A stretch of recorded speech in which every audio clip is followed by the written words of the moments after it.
bueno, como Fernando ya había anunciado aquí en la cabina de RPP, está quien hasta hace poco nada más fue el presidente de la ATU, el señor David Hernández Salazar. Bienvenido, muchas gracias.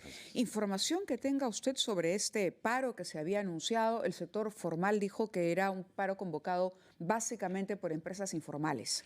Así es, y hemos visto que las últimas convocatorias no han tenido ningún éxito, ¿no? Dicho sea de paso, creo que se refirió desde parte de la empresa, también lo había referido con FIEP, es que no había necesidad de haber detenido la ciudad como sucedió en épocas pasadas. Realmente estos golpes que se están dando de inestabilidad para el tema del desarrollo de la ciudad, poco favor le hace, obviamente, a las personas, ¿no? Por ejemplo, lo que más golpean cuando se dan este tipo de cortes es a quienes justamente viven el día a día, ¿no? Quienes pierden el día a día, la pequeña tienda, los menús, todo este modelo económico que puede seguir trabajando, y estas paralizaciones no le hacen ningún bien. Aquí sí es importante destacar que, si bien es cierto, en las comunicaciones de ATU se ha referido, por ejemplo, a los temas formales, a los concesionados, hay que tener en cuenta que hoy día ya tenemos predictibilidad con el convencional. Antes el convencional no se refería absolutamente nada,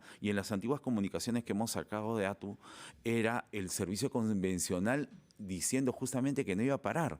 Y en estos últimos paros, esa fue la comunicación. Yo quisiera destacar justamente ello, porque de lo que estamos hablando es que tiene que haber predictibilidad, no solamente en el tema de la gestión, sino totalmente en los actores sociales que conforman ese grupo. Y hoy día los actores formales, los operadores de transporte público, están saliendo a laborar y han informado ello. Por lo tanto, sí creemos que estas condiciones de estabilidad jurídica le hacen muy bien justamente Llama al mucho sector. la atención la alta rotación de presidentes de la ATU. Y aquí vamos a Sí. hacer la pregunta directa. El ministro ayer, cuestionado justamente por su salida, decía que todo funcionario tiene un ciclo, que necesita la institución tomar el rumbo y tomar lineamientos actuales en que el Ejecutivo tiene la visión, que han evaluado a la persona que tiene experiencia y la capacidad para que en esta etapa corresponda ir en esa línea. Eso quiere decir que usted no estaba en la línea de lo que el Ejecutivo quiere ahora. Explíquenos su salida, por favor. Pues en este caso, en principio hay un tema de base estructural que permite esta situación, porque hoy día legalmente lo es. Es el tema de confianza, y que un puesto técnico sea justamente esté bajo esta línea de confianza. Recordemos que la ATU fue creada para tener periodos de 5 años, ¿no? Y desde el año 2023 se introdujo este tema de un tema de confianza como una parte solamente dentro del ROF, no previsto en la ley, que podía quitársele o no la ¿Y confianza. qué hizo que usted perdiera la confianza del Pues gobierno? yo entiendo que hoy día lo que tienen es un planteamiento de gestión que yo supongo se comunicará a la sociedad, ¿no es cierto? Habrá un plan de trabajo que plantee justamente esa diferencia y este ciclo cerrado. Yo estoy seguro que eso se realizará tal como a mí se me permitió poder exponer, ¿no es cierto?, un plan de trabajo que veníamos cumpliendo respecto a estabilidad jurídica, que fue lo primero y que se hizo en los primeros 4 meses. Estamos hablando de los títulos habilitantes, estamos hablando de la línea 3 y la línea 4 del metro, tan necesarias para lograr la reducción de tiempo de viaje. Estamos hablando de bajar las multas, ¿no? Esas multas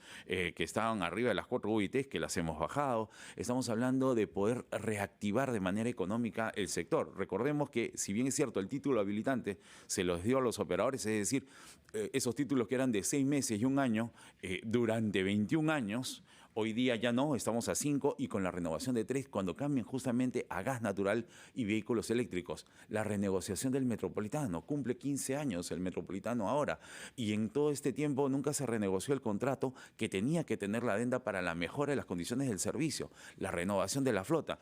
Y esos temas se han hecho documentariamente, por supuesto, porque siempre me han referido en algunas entrevistas de eso se dice, pero realmente siempre se menciona y nunca lo vemos, ¿no? Señor Hernández, como usted sabe, hace unas semanas el alcalde de Lima planteó que en buena cuenta se disuelva la ATU y que se regresen las atribuciones que ella ejerce a la Municipalidad Metropolitana. ¿Es una buena idea o no? ¿Por qué? Y no lo es, porque recordemos, quienes conocen del servicio de transporte público, Lima y Callao tienen que tener un orden, un régimen de gestión común. Así lo decía la ley de municipalidades. Han habido innumerables esfuerzos para tratar de integrar a Lima y a Callao. Recordemos justamente ese bichito de la paz entre Andrade y Curi, y era porque mientras uno abría el padrón, el otro lo cerraba, ¿no? Era un tema de locos poder administrar las rutas. Hoy día eso ya no va a pasar. Hoy día las rutas ya están ordenadas. Primera parte de la respuesta, permítanos ir a una pausa y retomamos nuestra conversación con el señor Hernández, hasta hace poco presidente de la Autoridad para el Transporte Urbano de Lima y Callao, que nos va a dar cuenta de las dificultades que él halló en su gestión y qué queda pendiente, cuáles son las prioridades que usted cree que deben ser asumidas por su sucesor. Hasta hace una semana, presidente de la Autoridad para el Transporte Urbano de Lima y Callao, el señor David Hernández Salazar, y había quedado planteada la pregunta de qué es lo que ha podido hacer usted en los escasos 11 meses que ejerció la presidencia y qué tareas urgentes quedan para su sucesor. Aquí lo bueno de gestionar una entidad técnica es que uno puede establecer indicadores claros, ¿no? Entonces, el precio del pasaje tiene que bajar, porque el ciudadano más pobre está pagando muy caro. El colectivo... ¿Cuánto caro? Está pagando 8 soles alguien que sale de Ventanilla solamente para llegar a Plaza San Miguel. Ese es el precio del colectivo de Ventanilla. Estamos hablando de que venir de Chaclacayo, venir de Chosica, te puede estar llegando a 10, 12 soles, por supuesto, en la noche de retorno. ¿Cuánto es el precio que usted estimaría es correcto? En el mundo se manejan precios de $1. Dicho sea, no hay servicio de transporte público aquí de los concesionarios, que lo que estamos viendo pase de $1. Mire lo que pasa en los paros. En los paros, el que sí fue fuerte hasta el año 24, ya después hemos ido ordenando las cosas, estamos hablando que al ciudadano le querían cobrar 30 soles para venir de Puente Piedra. Entonces, es un abuso, pero en los servicios concesionados el pasaje seguía a 2 soles 50, a 1 sol 50 la línea 1, por lo tanto debemos mantener estabilidad de precios para el usuario está pagando carísimo, por eso es que se puede renovar la flota. Por lo tanto, el precio es un indicador que tenemos que tener clarísimo que tiene que bajar. Claro, ahora eso es consecuencia de otra cosa, que es la cobertura. La cobertura, hasta dónde deben llegar los servicios de transporte público, ¿no? Y ahí lo que tenemos que tener claro, por ejemplo, tenemos servicio de transporte público que viene de San Juan del Lurigancho, tenemos servicio de transporte público que va por la Arequipa, tenemos servicio de transporte público que va por la Javier Prado. Uno que cayó justamente por temas de condiciones y que tenemos que cerrar, y es el que más rápido puede venir, es el amarillo. Estamos hablando el que llegaría justamente hasta Ancón mientras se construyen, sea como pide el alcalde Daza, o que se amplíe la línea 3 hasta Ancón, o sea que, como ya dijo el ministerio, que viene el tren de cercanías de Barranca a Lima y que se conectaría con la línea 3 como está prevista. Cualquiera de esos dos necesita servicio de transporte público ahora, predictible, concesionado y ordenado. Eso nos va a tomar varios años. Por lo pronto lo que vemos es atascos, contaminación, claxon y gases tóxicos en la ciudad. Y eso es porque no hemos avanzado con el metro, que va a significar que muchos trayectos pasen a ser subterráneos y con electricidad. La pregunta es esta. Yo recuerdo que en la época del alcalde Castañeda, él prometió que no habría microbuses ni vanes ilegales circulando en nuestras calles. Muchos años después, las cosas siguen como si no se hubiera hecho nada. Pero justamente ahí es donde tenemos que poner claramente, quienes estuvieron a cargo de poder tener estas directivas de transporte público, lo primero que debieron hacer justamente para el tema de precio y cobertura es quién iba a poner ese servicio, como por ejemplo ahora lo estamos viendo, mientras hacemos el tren, mientras hacemos la licitación, ¿quién pone el servicio? El operador de transporte público, es al que había que apoyar. ¿Cómo es posible que hemos venido 21 años sin estabilidad jurídica con ampliaciones de 6 meses y 1 año? Bajo ese modelo nadie le prestaba para comprar ningún bus, por eso es que hemos visto la flota decaer en nuestras narices. A ver, y es lo que ¿quién es responsable de algo que yo veo todos los días en la avenida Arequipa? Hay el corredor azul, hay los buses azules, en general correctamente conducidos, con pasajeros sentados en su mayoría y un clima de respeto entre los que tomamos ese bus. Pero entre bus y bus hay 15 colectivos ilegales en las barbas de todas las autoridades municipales, etcétera, y Policía Nacional. ¿Por qué? ¿Quién es responsable de esta ilegalidad en las calles y avenidas de nuestra ciudad? En este caso nos toca justamente, es un tema compartido, la Autoridad de Transporte Urbano es la que tiene que poner orden y se hace la fiscalización y los vehículos al depósito como vemos en los procedimientos que se ve, y también el tema de tránsito. Pero ahí vayamos a un tema, por eso vuelvo al modelo estructural. En el modelo estructural hay áreas de la ciudad que han crecido y donde la cobertura no ha llegado. Desde ahí se inicia el viaje en autos pequeños, ¿no? Y ese auto pequeño que trae a las personas luego se queda dando vueltas en la ciudad. El volumen es muy grande grande. Por eso es que lo que tenemos que hacer es renovar la flota de servicio de transporte público. Cuando haya oferta adecuada de servicio de transporte público, vamos a poder quitar este auto pequeño. La cobertura es importante y la cobertura va alineada con el tema del baja de precio y la estabilidad jurídica de los operadores. Hoy día, vamos en este rompecabezas de condiciones de causas y efectos, lo que estamos hablando es un efecto, es que tenemos que regresar servicio ordenado de transporte. ¿Quién pone el servicio ordenado de transporte? El transportista privado. Era el primero que había que mirar. Por ejemplo, no critico las concesiones, yo he sido parte de ellas. Yo he sido miembro del Metropolitano en su implementación. El Metropolitano era un demostrativo que el modelo empresa y eficiencia funciona, que la macrotransportación funciona. Eso debió continuar. De ahí vamos todavía hasta el periodo Villarán, donde hubieron los corredores. No todos postularon, pero han sido paquetes de concesión muy pocos y o los operadores de transporte público, muy poco pudieron acceder. El 90%. Ahí es donde hemos atacado. 90%, los operadores que son los que van a poner los buses, que son los que lo van a comprar, era el que había que darle las condiciones para renovar la flota. Las 9:01, técnicamente debía estar comenzando esta hora, Mávila. La mesa.